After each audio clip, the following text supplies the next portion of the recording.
আজকে নেগেটিভ ন্যারেটিভের মাধ্যমে বিতর্কিত করা হয়েছে, অপপ্রচারের মাধ্যমে। এটাই দেখেছে, এটাই শুনেছে। আমাদের ফার্স্ট স্লোগান হচ্ছে আমরা করাপশন ফ্রি বাংলাদেশ চাই। জামাত ইসলামের কাছে যে প্রত্যাশাটা করে মানুষ, এবং আমি এই জামাতের কাছে সেই প্রত্যাশাটাই করে। এটা আদর্শবাদী দল হিসেবে জামাতের যে কার্যক্রম অতীতে তারা দেখতে পায়নি, শুনেছে। একভাবে শুনেছে যে জামাতকে নেগেটিভ ন্যারেটিভের মাধ্যমে বিতর্কিত করা হয়েছে, অপপ্রচারের মাধ্যমে। এটাই দেখেছে, এটাই শুনেছে। কিন্তু ওই সাম্প্রতিক যে জল অভ্যুত্থান পরবর্তী সময়ে কাছে পাওয়ার সুযোগ হয়েছে, দেখারও সুযোগ হয়েছে।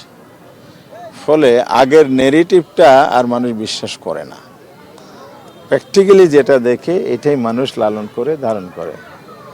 5টি ছাত্র সংসদ নির্বাচনের রেজাল্টটা কিন্তু এটার রিফ্লেকশন ঘটেছে। এখানেও তাই, জাতীয় নির্বাচনে আজকে দেশব্যাপী সেই জায়গার আশা এবং সেই সাড়া জেগেছে। প্রত্যাশা যদি দেশকে সামনে রেখে বলি, আমাদের ফার্স্ট স্লোগান হচ্ছে আমরা করাপশন ফ্রি বাংলাদেশ চাই। আমরা একটা বৈষম্যমুক্ত বাংলাদেশ চাই, অর্থনৈতিকভাবে একটি সমৃদ্ধ বাংলাদেশ চাই, আমরা বেকারত্বমুক্ত বাংলাদেশ চাই, আমরা একটা আধুনিক বাংলাদেশ চাই। আমরা যেটা প্রত্যাশা মানুষ আমাদের কাছে করে, বিশেষ করে নিউ জেনারেশন, বাংলাদেশকে এগিয়ে যাওয়ার যে স্বপ্ন, পিছনের ইতিহাস তো বেশি ভালো নয়। 54 বছরের ব্যর্থতার গ্লানি আমাদের আছে।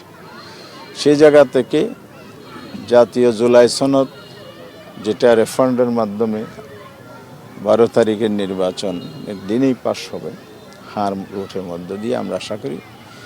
সেটার যে গাইডলাইন আছে, কনস্টিটিউশনাল যে রেফারেন্ডামটা হচ্ছে, এটার মধ্যে বাংলাদেশ সামনে এগিয়ে যাবে। প্রথম এই প্রত্যাশা কিন্তু নিউ জেনারেশনের মধ্যে বেশি আছে। আর জাতীয়ভাবে যে কথাগুলো বলেছি, জামাত ইতিমধ্যেই সেটা প্রুভ করেছে জাতির কাছে তার বক্তব্য। বিশেষ করে জাতীয় ঐক্য গড়ে তোলা, আমাদের যে স্লোগানটা আছে, চলো সবাই মিলে বাংলাদেশ গড়ি।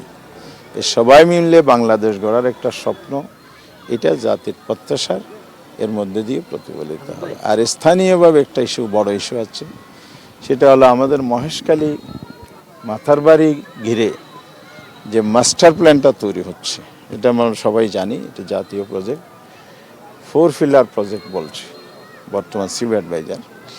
সেটা বাস্তবায়নের একটা অথরিটি হয়েছে, Maheshkhali integrated development authority MIDA. বিডার চেয়ারম্যান আশিকুর রহমান চৌধুরী, এটা চেয়ারম্যান। এটার মধ্যে দিয়ে ডিপ সি পোর্ট, অর্থনৈতিক অঞ্চল, শিল্পায়ন, ব্লু ইকোনমির হাব হবে এটা। এটা সমুদ্রতে মৎস্য আহরণ, প্রক্রিয়াজাতকরণ। এরপরে এখানে 6000 মেগাওয়াট বিদ্যুৎ উৎপাদন হবে। এলএনজি যে গ্যাস, গ্যাসের যে টার্মিনাল এখানে যেটি আছে, লোডিং আনলোডিং হবে। সব মিলিয়ে বিশাল একটা কর্মযোগ্য এখানে আছে। তো আমি যেমন নিজে এগুলো অ্যাড্রেস করবেন, মানুষের সেটা আশা করে। আর লোকাল ইস্যু হিসাবে লবণের ন্যায্য মূল্যটা মানুষের প্রাণের দাবি, যেটা নিয়ে আমি দীর্ঘদিন সংগ্রাম করছি। সরকার 1 লক্ষ মেট্রিক আন্দোলন করার অর্ডার দিয়েছিল, এটা আমরা আন্দোলন সংগ্রাম করে বাতিল করেছি। আমরা এখন দাবি করছি, ন্যায্য দাবি নিশ্চিত করতে হলে লবণ সরকারিভাবে গোদাম তৈরি করে এটা ক্রয় করতে হবে। পর্যাপ্ত লবণ আছে, সারপ্লাস লবণ উৎপাদনে আরও বাড়ানো, ফ্যাসিলিটি বাড়িয়ে যদি করা হয়, এটাকে রপ্তানি পণ্য করা সম্ভব।